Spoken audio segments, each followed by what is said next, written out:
Ако правниот факултет на изборите биде конституиран како посебна изборна единица, ќе биде многу интересно да се види кој всушност ќе победи на правниот факултет на тие избори, дали Ѓорги Иванов, дали Љубомир Фрчковски.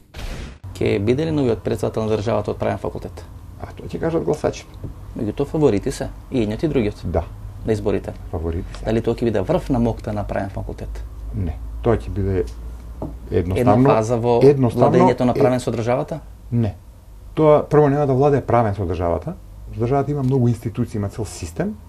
Значи тој кандидат ќе исполнува една од функциите, тоа е претседател на државата. Претпоставуваме дека од кандидатите од правен ќе биде избран. И добро, сега правниот факултет има два кандидати за претседател. Дали тоа правниот факултет ќе доживее како гордост, како уште еден доказ на сопствената супремација во политичкиот живот во Република Македонија? Па јас лично мислам дека тоа е едно признание за професорите од правен факултет како врвни интелектуалци во Македонија, од каде што и произлегува впрочем целиот интерес на политиката за професорите од правен факултет. Ако гледате дури ние во Македонија суштина немаме конкуренција. Во општествените науки генерално, особено меѓу правните факултети. И добро, ако има изборна единица една на правен факултет, како ќе гласа правен факултет за Иванов или за Фрчковски? Па тоа е наистина тешко прашање. И двајцата уживаат голем углед на факултетот. Кој би победил тука на правен факултет? Па кој би победил? Можеби Фрчковски има повеќе непријатели затоа што е таков по природа, малку поотворен, полесно влегува во конфликти. И повеќе нема влак на јазикот. Ѓорги Иванов има некои своји други квалитети. Па од прилика 50-50. 50-50, а? Да. Како куриозитет може да се искористи фактот дека досега само во една македонска влада немало учество на професори од правниот факултет, а тоа се владите на Никола Груевски од 2006 до 2009 година и веројатно тој факт ќе може да биде поправен со сегашниот чин на номинација на професорот Ѓорги Иванов како ВМРО-вски кандидат за шеф на државата. Единствена влада која нема министер е владата на Никола Груевски.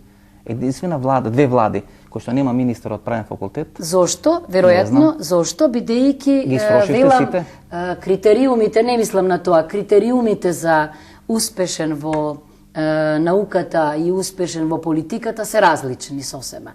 Долго време важеше дека правниот факултет е бастион на СДСМ.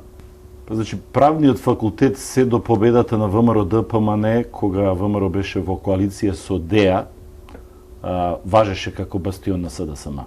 Тогаш, ако се сеќавате во таа влада, тројца наши истакнати професори беа на видни функции. Тоа беа професорот Камбовски како министер за правда, професорот Галев како министер за образование, а професорот Климовски беше претседател на парламентот како кадри на ДЕА. Во тој момент мислам дека Васил Топурковски стана подпредседател за евроинтеграција. Една година подоцна. Четворица. Во еден момент дури четворица наши професори како кадри на ДЕА беа во владата на ВМРО. И веројатно тоа беше отварање на капиџи, како што овде велат на нашите професори, за влезот на мала врата преку ДЕА на ВМРО-вските кадри и во другите структури.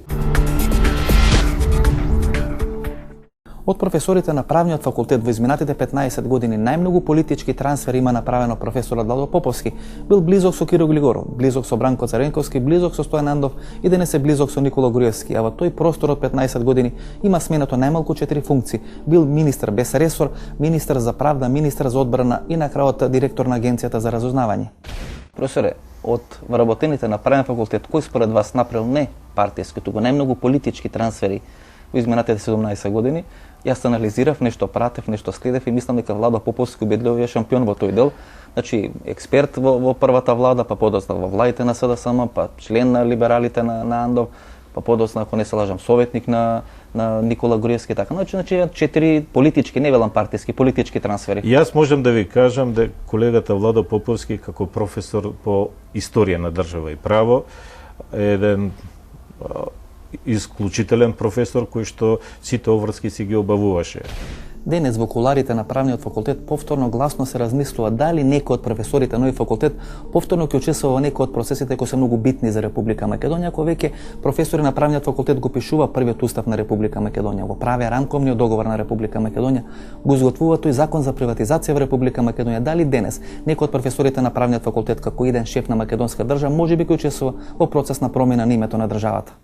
На правниот факултет Едни ја создава македонската држава, таква каква што е, килава или не килава.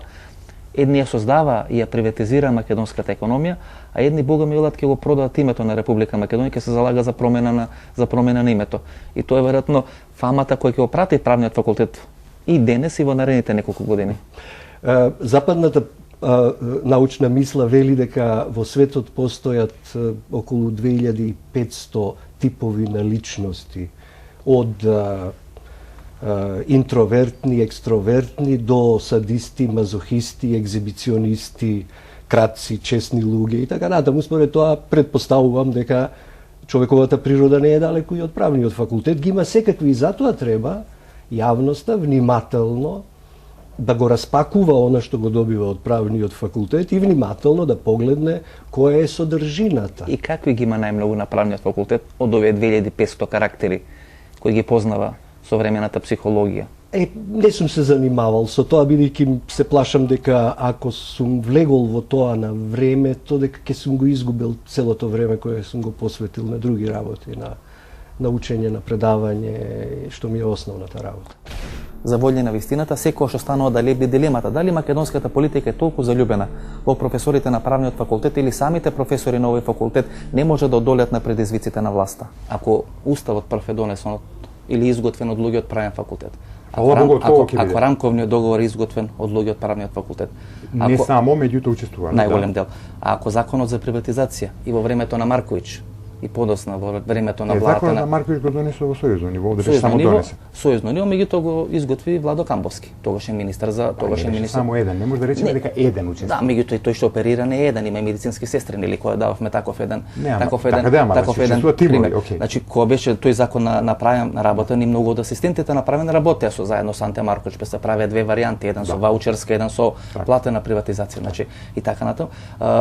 На крајот на кришата, еден од луѓето на правен факултет ќе биде и председател иден на Република Македонија ако се успешни изборите. Дали тоа значи дека ќе лезе во преговори за промена на името? Само да кажам дека луѓето од правен факултет се вклучени во сите добри или лоши процеси и многу велат злобници дека всушност државата не килава бидејќи правеа луѓето од правен факултет. Добро, секојаш веќе најдете некој кој што за да не си признае себе си одговорност или некој друг ќе носи одговорноста на трето место или на трети луѓе. Тоа не може така како теза да се каже, апсолутно. Друго, еве ќе повторам, тоа уопште не е уопште чудно. За целата оваа работа се треба знаење.